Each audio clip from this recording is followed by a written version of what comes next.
Students, welcome to 2023. I think we know that this is going to be a rough year already. We're seeing the effect of that in South Africa and in a lot of Southern African countries and those around the world as well.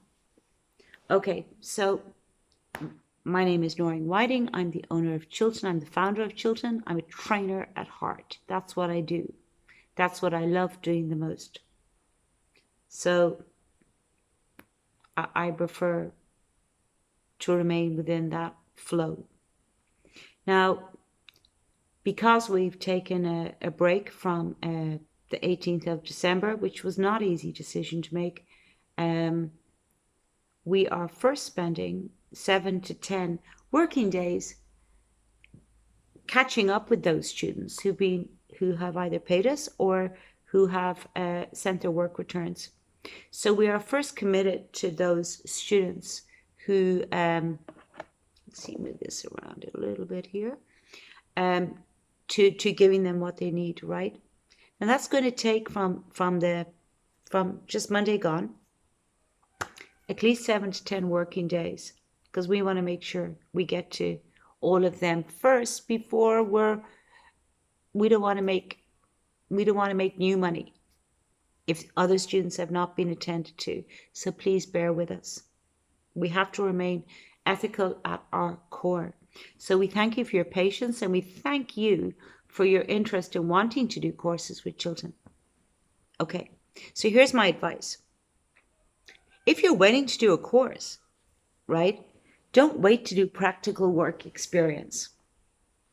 I'm sorry, I'm sitting at my comfiest little spot on the edge of my couch.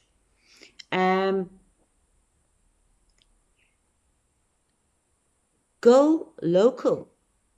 We don't need to look for elderly people who don't have care. We don't need to even look for children that are in over bulging creches that lack staff, that don't have enough money because the parents can't pay. These are the places where we should be. Go local. Work with the poorest of the poor.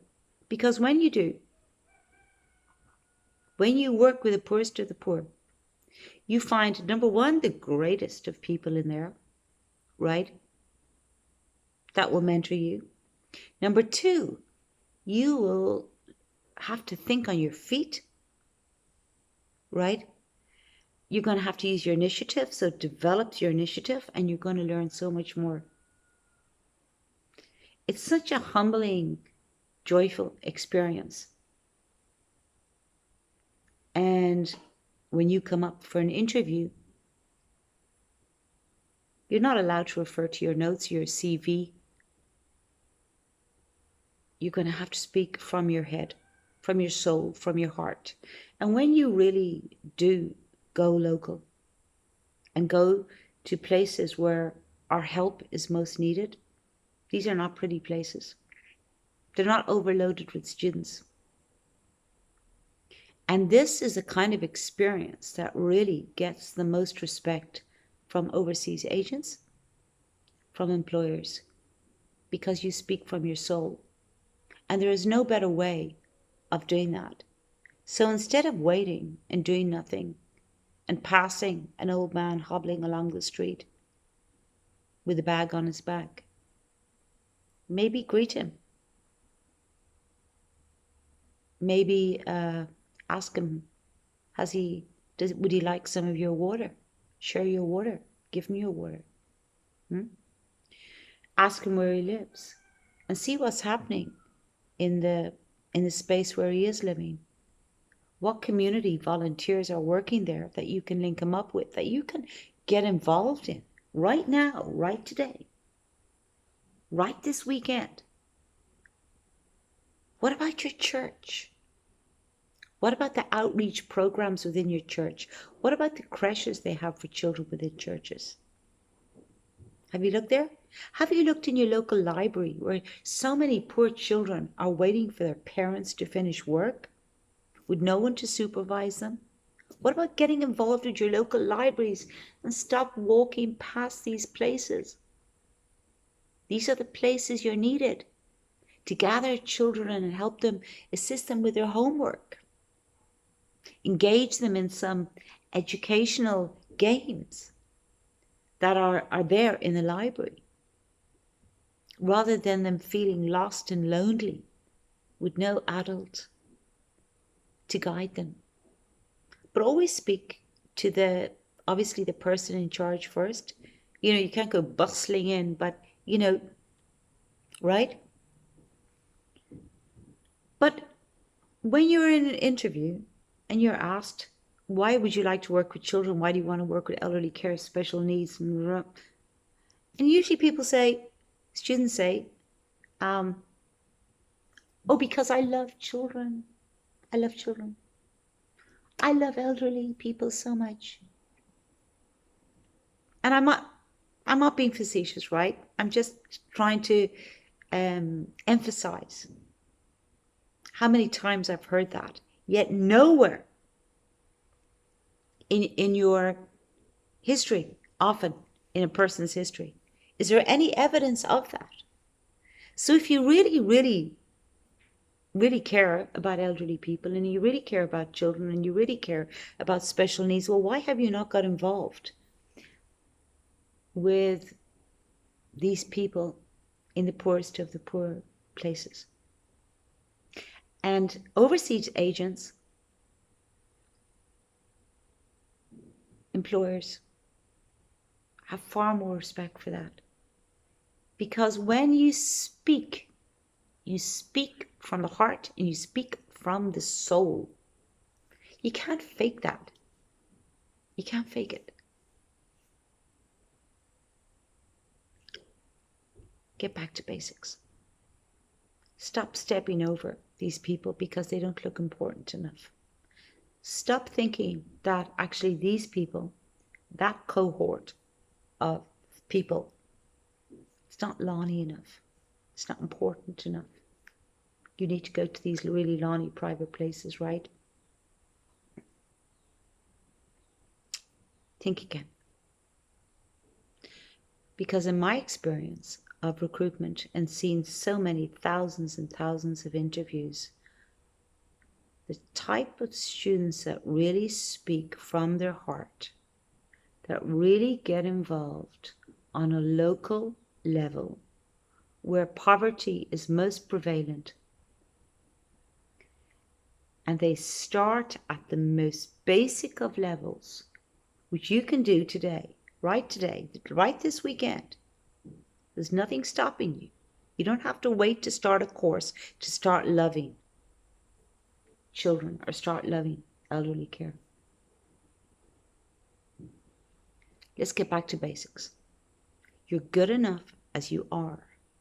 And there is in every human being the strength,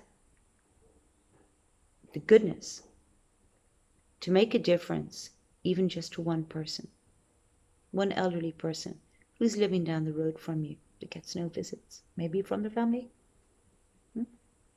Have you offered to help them? Have you checked in? Opa, have you had a meal today? Have you eaten? Or I'm your neighbor. My name is Charity. How are you? My name is Nomsa.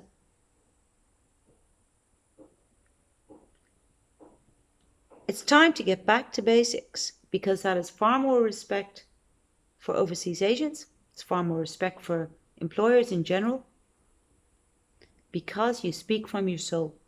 You don't have to refer to your CV to know what you've done. You speak, you light up. You see, that's the thing. People that have really done such incredible work experience have this kind of light. They just shine brighter than other people. So, strength and courage for the year ahead, students. We thank you for your patience. And we've got some really nice, exciting brainstorming sessions where I'll be traveling quite a lot and meeting you in smaller numbers, free of charge, to brainstorm some sessions. We're keeping our training online, right? But I'm going to be out there a lot more meeting you. From Zimbabwe right through to Pretoria, Joburg, Cape Town, Durban, Polokwane, boom, boom, boom, we're getting to you. I'm coming. And these sessions are going to be free of charge.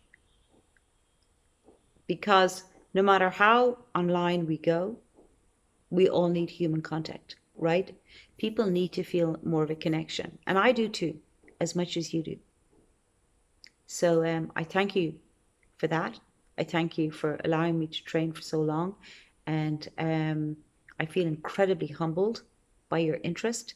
Just have patience. We have to remain ethical at our core.